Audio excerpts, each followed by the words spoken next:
সামনে জুলাই প্রতীকী স্তম্ভে প্রকাশ্যে জুতা নিক্ষেপ করেছে।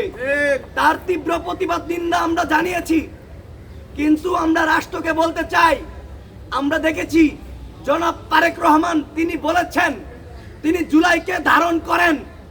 যদি তিনি জুলাইকে ধারণ করেন তাহলে তিনি কেন এখনো যে স্তম্ভে 1400-র অধিক শহীদদের রক্তে লাগানো 30,000-এর অধিক আহতদের রক্তের বিনিময়ে যেই জুলাই স্মৃতিস্তম্ভ করা হয়েছে সেখানে যারা কটূক্তি করেছে তাদেরকে কেন এখনো অ্যারেস্ট করছে না সরকার?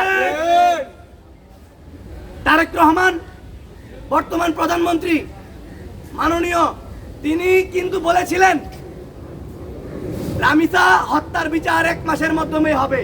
15 দিনের ভিতরে রায় হয়েছে, আজকে 1 মাস অতিবাহিত হয়েছে, এখনো পর্যন্ত কিন্তু রায় কার্যকর হয় নাই।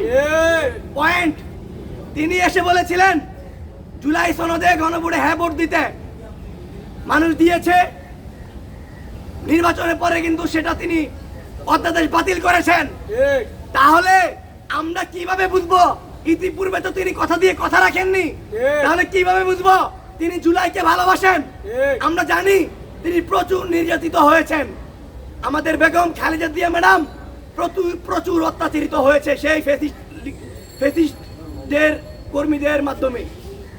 তার ধারাবাহিকতা আমরা বলতে চাই, যদি শহীদদের রক্তের মূল্য আপনারা বুঝেন বর্তমান প্রধানমন্ত্রী জনাব তারেক রহমান স্যার, তাহলে আপনি আজকে এখন বিকেল 3:45 বাজে আনুমানিক, এই সময় থেকে রাত 10টার মধ্যে জুলাই স্মৃতিস্তম্ভে যারা প্রকাশ্যে জুতা নিক্ষেপ করেছে তাদেরকে অ্যারেস্ট করে দেখাবেন, তাহলে আমরা বুঝবো আপনি জুলাইকে ধারণ করেন। প্রিয় ভাইয়েরা আমার,